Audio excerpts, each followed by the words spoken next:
Tuesday Multimedia Ministry.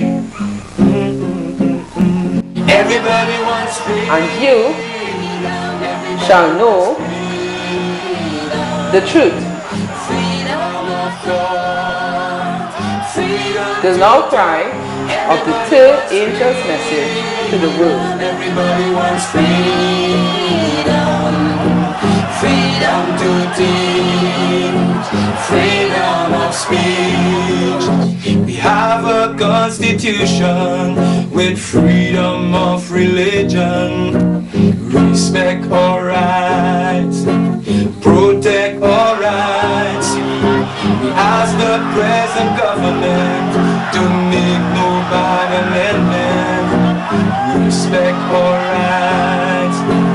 Defend our rights. Everybody wants freedom. Everybody wants freedom. Grace and peace.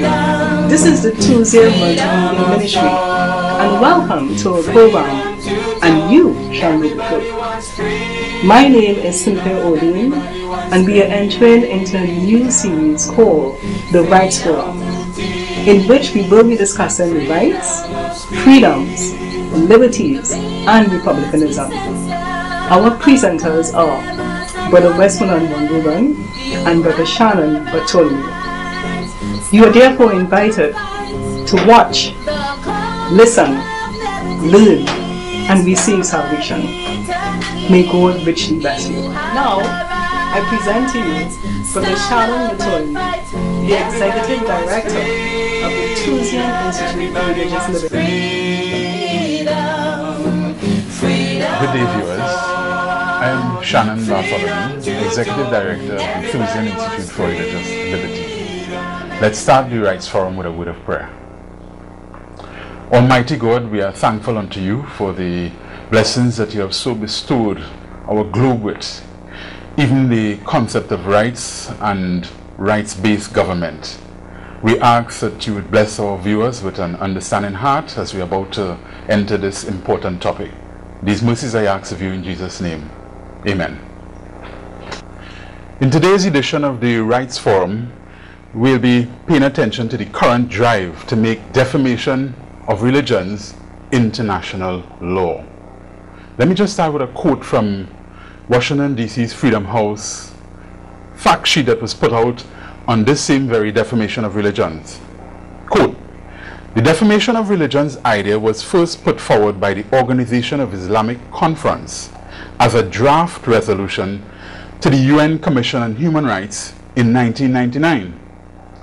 Proponents argue that Muslims are facing a proliferation in intolerance and discrimination known as Islamophobia, which is demonstrated by negative portrayals of Islam that associate the religion with human rights violations and terrorism. Proponents contend that the United Nations and its member states should ban speech and actions that defame Islam and other religions." Unquote. Unfortunate. That is what this move is. In the first place, international law is not really a legitimate concept because law is the product of the legislative arm of government. And if you were saying that there is international law, then it has to have some international legislative arm, and it implies international government. And that's not the case. We're not living in a world state. Yes, we are living in a multi-nation world, but not a world state with a world government, though many internationalists is pushing for such. Now, on Friday, October the 2nd, 2009, the UN Human Rights Council adopted Resolution A/HRC/12/L.14/Rev.1, which is the name of the resolution, that was co-sponsored by Egypt and the United States. Yes, Egypt and the United States. This freedom of expression resolution condemned any expression considered to promote religious and racial and religious stereotyping. Now, for certain viewers that is not too familiar with the concept and the initiative, I am now going to quote from CNN's Lou Dobbs tonight, a clip from his program, which covers everything in it. Taking place to curb free speech in this country, irrespective of our Constitution, our Bill of Rights. And free speech advocates say the United Nations has come down on precisely the wrong side. The United Nations has adopted what it calls a resolution combating defamation of religions.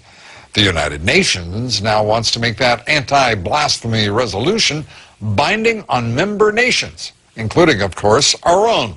That would make it a crime in the United States if the United Nations were to have its way to criticize religion, in particular, Islam. Kitty Pilgrim has our report. The UN General Assembly is considering a binding resolution urging member states to make it a crime to criticize Islam. What they would do would be to make it illegal to put out a movie or write a book or a poem which somebody could say was defamatory of Islam. The so-called anti-blasphemy resolution would call on governments to pass their own laws to determine what can be said about religion in public. The resolution urges states to provide within their respective legal and constitutional systems adequate protection against acts of hatred, discrimination, intimidation, and coercion resulting from defamation of religion. But the U.S. says the concept of defamation of religion has another meaning. While appearing in name to promote tolerance, the implementation of this concept actually fosters intolerance and has served to justify restrictions on human rights and fundamental freedoms. Even talking about the influence of Islam on terrorism could be called criminal under this resolution if adopted by an individual country. You are entitled to say that in America, but not if the UN has its way. They would criminalize that kind of practice, and they are trying to do it elsewhere around the world.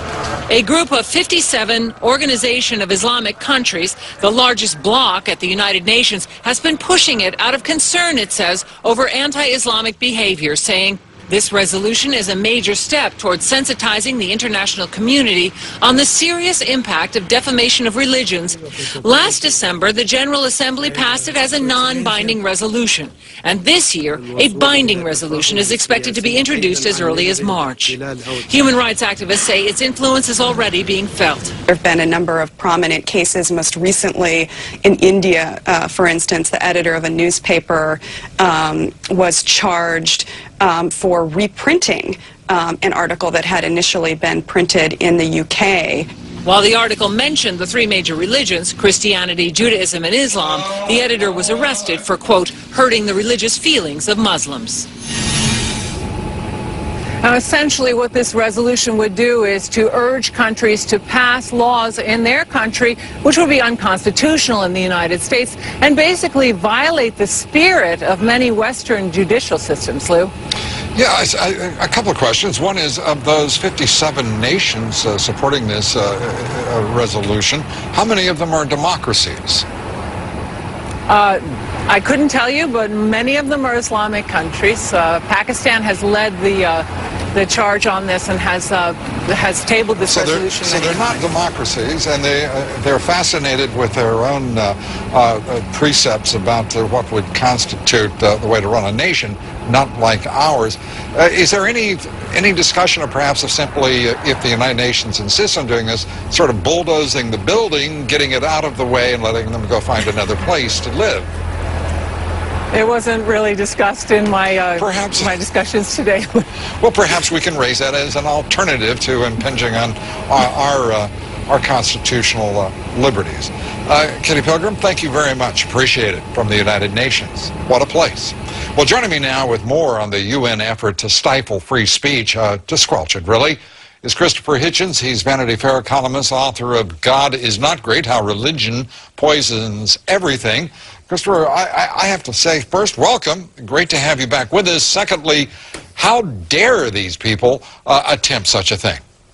Well, first, thank you for having me back. And second, look, the claim of Islam is that it is the last and final revelation from God to humanity. That's quite a big claim to make, that you don't need another book after the Quran You don't need any more evidence. You don't need any more argument. It's all done for you. Now, that's okay if people want to claim that. But now they want to say, if you have any difficulty with this idea, if you have any doubts about it, you're not allowed to express them. Because if you do, you are insulting us. You're making us feel hurt. Now, just imagine those two claims put together. One, a fantastic claim, and the other, a fantastic claim that you can't challenge. That is totalitarianism defined. It's a rape and butchery of the First Amendment of our Constitution.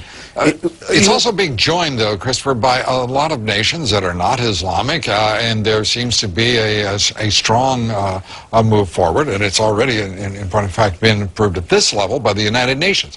I have to say that we're reaching a point in the United States where we've got a group of people who will go around clucking, saying, oh, yes, this will be just fine, irrespective of our constitutional rights, because there's some, we have Americans now. There is a movement afoot in this country for hidebound orthodoxy of all sorts of extremes, politically, religiously, in which people say, the heck with the Constitution, there are higher issues at order here. You're quite right about that. I mean, when Salman Rushdie was sentenced to death by a senile theocrat in Iran for writing a novel, the Archbishop of Canterbury, His Holiness the Pope, certainly the Sephardic chief rabbi of Israel, and many other religious figures joined with Khomeini, not in exactly endorsing the fatwa, the death sentence, but in saying the problem was blasphemy.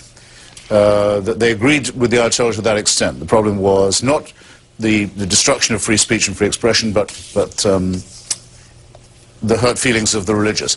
This is a common problem. In Britain, there's a blasphemy law that only protects Christians, for example. It's a big source of Muslim grievance. But when you clear away all these discrepancies, there's one overwhelming thing that's happening, and it's this. There are Muslims who are prepared to use violence at the drop of a hat if a cartoon is published in Denmark, if the Pope makes an off-the-cuff remark, a stupid one in my opinion, about Byzantium or the Crusades.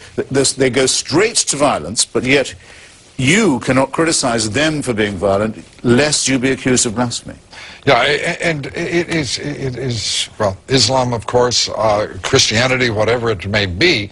The United Nations is getting a bit burdensome, it seems to me, to anyone who's interested in freedom, whether it be through the World Trade Organization, whether it be all sorts of institutions, organizations, ranging in issue from global warming to anti-blasphemy. Yes. This is becoming a totalitarian, authoritarian organization. And political correctness is really an effort to control, more seemingly to me at least, nothing more than an effort to control thought. Nothing to do with its remit either, which is the settlement of disputes among member states by peaceful means. Of course, nothing to do with that at all. And remember, thanks to Eleanor Roosevelt, all member states or applicants for membership of the UN were not compelled, but were strongly urged to sign the Universal Declaration of Human Rights, which, among other things, protects freedom of expression. And the countries that refused could still join, but remember that they were the then Soviet Union and Saudi Arabia. Those were the countries that said we would rather not have to think of universal human rights. Universal human rights exist whether religion recognizes them or not. And we have to stand up for this. And we have to better start standing up for it now, I would say, against theocracy. Oh, let me ask you, in the course of the last several days, to my knowledge, I've been the only one in the national, I will put it this way, electronic media that has challenged Reverend Al Sharpton on the issue of the First Amendment, seeking the firing and actually the intervention of the federal government on the New York Post because of a cartoon that was lame, as I've said, insensitive, and I thought demonstration of bad judgment, but not racist. Where in the world has the national liberal media been on that issue? It was a very crummy cartoon, I have to say. Absolutely. But I can't imagine what they were doing. It wasn't, another crime, by the way, it wasn't funny. I mean, can we just say that that's also an offense? I started out with lame. Extreme, yeah. Being unfunny is a fantastic failure in a cartoonist. And I think we should have people's heads every time they don't perform. The federal government has no competence in these matters. Right. And it can't be solicited for this. Now, just scroll back a bit. I've been to Friday prayers in Tehran. Right. Several times. Christopher, I'm going to have to leave you at prayers Organized chanting of death to America, death to Britain, death to Israel. Its head of state is allowed to come to the UN. That's fine by me, but don't let them tell me that only those who criticize them are being blasphemous. Yep. Well, I have to say that my patience is ending primarily with the United Nations that's arrogant enough to think it should leave us subservient to its collective will. Christopher Hitchens, always good to have you here. Wish we had more time. Thank you. Okay. Well, we want to know what you think. Our poll question tonight is, do you believe the United Nations restriction of freedom of speech in the United States should be tolerated? Yes or no? Cast your vote at BlueDimes.com. We'll have the results here later. 98% of you say the United Nations restriction of freedom of speech in the United States should not be tolerated. And I'm thinking about bulldozers, but that's an addendum.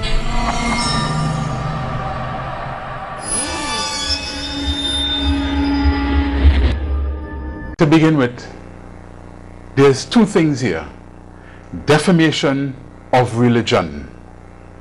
And this is not a realistic concept. It's not accomplishable, because defamation is a human relations term, and that has to do with how human beings relate in a certain anti-rights way to other human beings. So it's a human relations term. You cannot relate that same way to concepts. So human beings don't relate the same way to concepts or ideas. So you can't put together the concept of defamation with the concept of religions, because when you talk religions, you're talking systems of beliefs. So you can't put the two together because it cannot work. It's not a committable offense. When you talk about defamation of religions, it's just a nice way that the Organization of Islamic Cooperation have been pushing for an international blasphemy law. So it's just another way of putting, a nice way of putting international blasphemy law. So let me just quote what a rights group, Article 19, which is from London, had to say about the whole initiative. Quote, rights group Article 19 challenged the resolution, that's the Defamation of Religion's resolution, stating that the language of negative racial and religious stereotyping does not resolve the problems inherent in the earlier draft resolution, which came out in 1999. It is ambiguous as to what stereotyping refers to, and it may be easily interpreted to encompass religions, religious ideas, and religious symbols, none of which are protected by international law, unquote. Article 19's Agnes Colomad stated that the equality of all ideas and convictions before the law and the right to debate them freely is the keystone of democracy, unquote.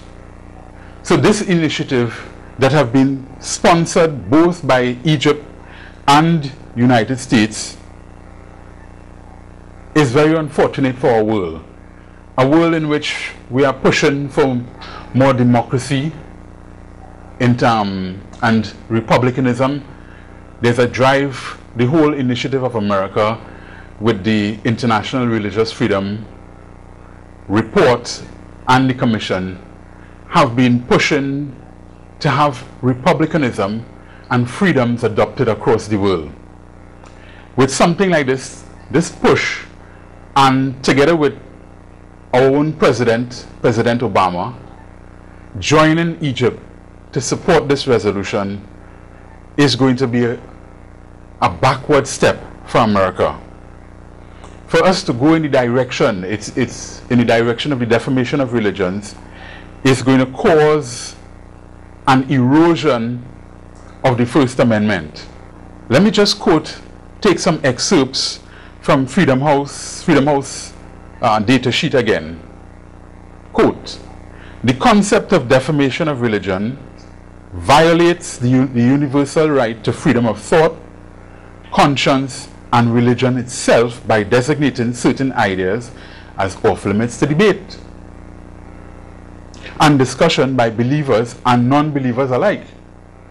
The term defamation of religions is overly vague, open to abuse, and inconsistent with traditional defamation legislation. Any idea that questions a religious tenet or offends a person's religious sensibilities can be deemed defamatory.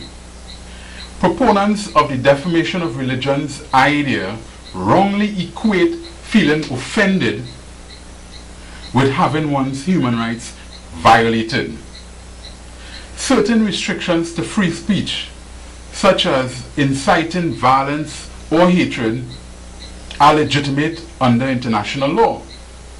However, expressing criticism or objections to an idea or belief does not constitute incitement to violence or hatred, and therefore should not be confused with a violation of anyone's human rights, regardless of whether a person finds the comments offensive.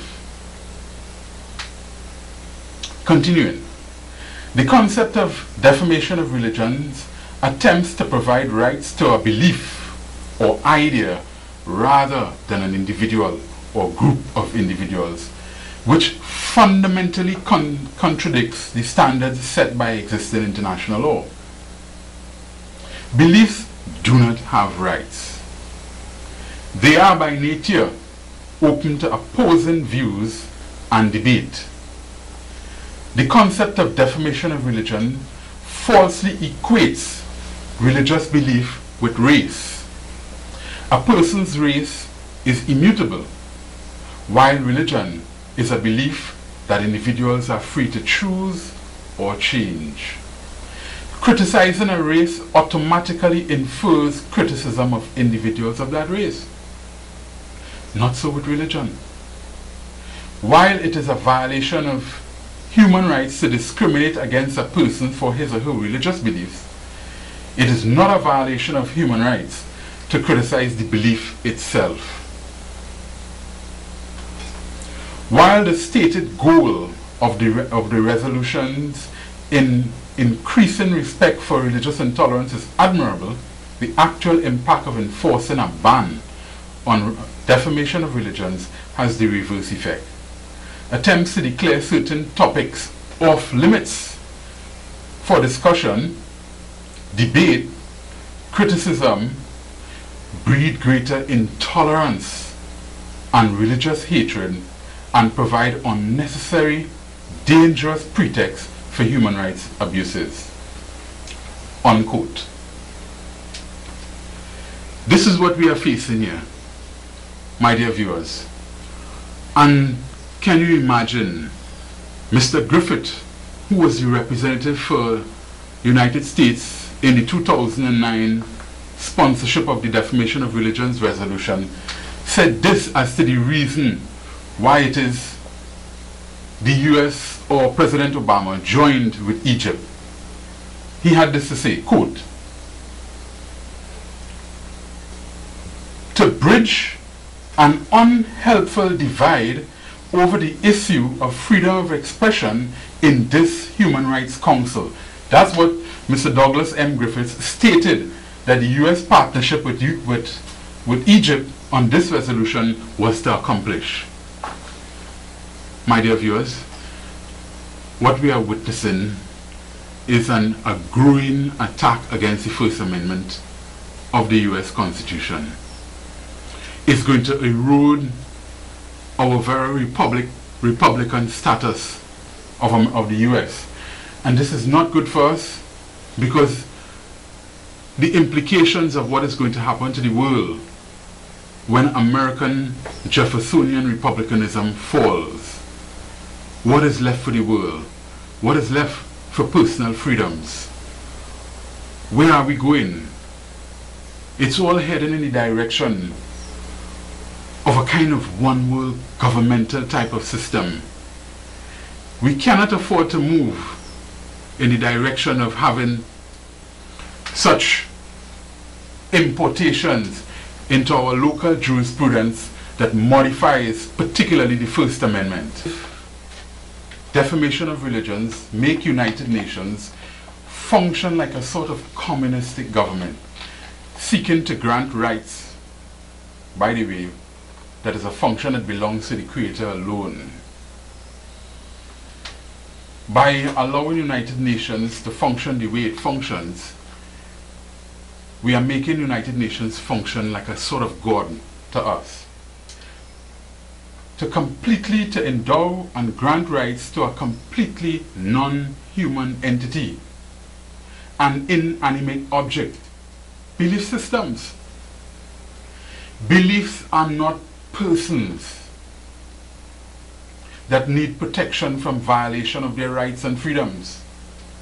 Instead of the UN encouraging member states to practice interpersonal religious tolerance, it takes unto itself a God rule to now endow rights to belief systems. Viewers, this is unfortunate. We are witnessing a movement in a direction. Already the United Nations operates in a manner as though it has the authority and right or power to grant rights to persons and to member states. This is not the case. They are even going against articles within the very Universal Declaration. I want the citizens of the United States of America to go back to original republicanism. Let's get back to the Constitution. Let's become aware of the Bill of Rights. And let's learn the First Amendment like the back of your hands. Folks, we are facing unfortunate times ahead of us with this current drive to introduce into international law blasphemy laws. Thank you. Freedom to talk, everybody wants freedom, everybody wants freedom,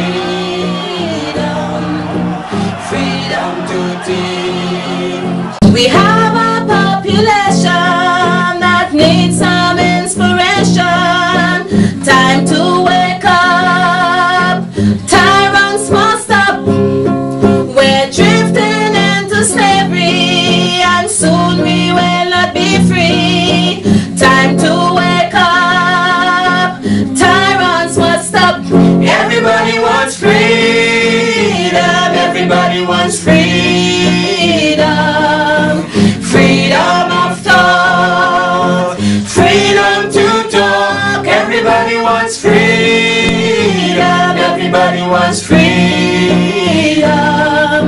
freedom of press, free to express. Everybody wants freedom, everybody wants freedom, freedom of thought, freedom to talk. Everybody wants freedom, everybody wants freedom.